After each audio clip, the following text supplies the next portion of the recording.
ആകയാൽ എൻ്റെ പ്രിയ സഹോദരന്മാരെ, നിങ്ങൾ ഉറപ്പുള്ളവരും കുലുങ്ങാത്തവരും കർത്താവിൻ്റെ വേലയിൽ എപ്പോഴും വർദ്ധിച്ചു വരുന്നവരും ആകുവിൻ. 1 കൊരിന്ത്യർ 15-58 കർത്താവിൻ്റെ വേലയിൽ വർദ്ധിച്ചു വരുന്നവരായിരിക്കുവാൻ ഇവിടെ ദൈവവചനം നമ്മെ ആഹ്വാനം ചെയ്യുകയാണ്. കർത്താവിൻ്റെ സുവിശേഷ വേലക്കാർ ഇടതടവില്ലാതെ വേല ചെയ്യുന്നത് എൻ്റെ പിതാവ് കണ്ട് ഒരിക്കൽ എന്നോട് ചോദിച്ചു.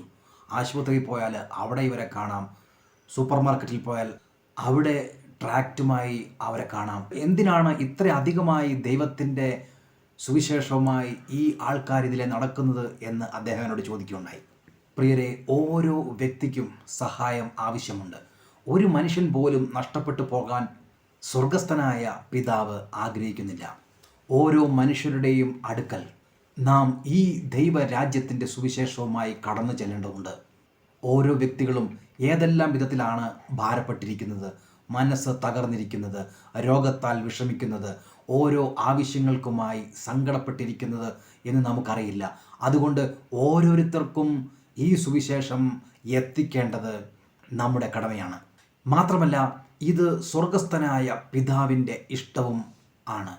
കർത്താവ് പറയുന്നു, വേലക്കാരോ ചുരുക്കം, എന്നാൽ വേല വളരെ അധികം ഉണ്ട്. ഭൗമികനായ എൻ്റെ പിതാവ് എന്തിനാണ് ഇത്ര അധികം ദൈവവേലക്കാരുടെ ആവശ്യം എന്ന് ചോദിച്ചപ്പോൾ, സ്വർഗീയനായ എൻ്റെ പിതാവിൻ്റെ ഹൃദയം വേലക്കാർ വളരെ വളരെ വളരെ ആവശ്യമുണ്ട് എന്നാണ്. ഉൽപ്പത്തി പുസ്തകം 4-9 നാം ഇങ്ങനെ വായിക്കുന്നുണ്ട്.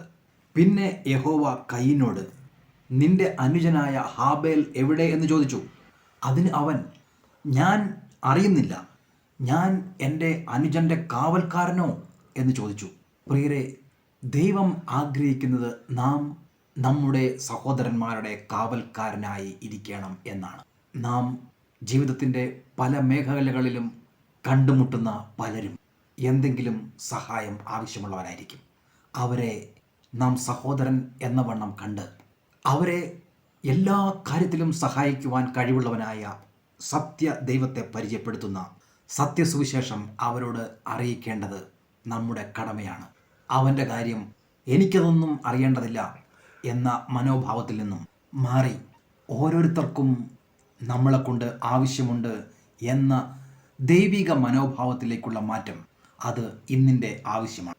നാം അല്പം തല ഉയർത്തി നോക്കിയാൽ ഇപ്പോൾ തന്നെ കൊയ്യുവാൻ പാകത്തിൽ വയലേലകൾ വിളഞ്ഞു കിടക്കുന്നത് നമുക്ക് കാണുവാൻ കഴിയും. അതേ പ്രിയരെ, നമുക്ക് ദൈവത്തിൻ്റെ വേലയിൽ മുന്നേറി ജീവിക്കാം.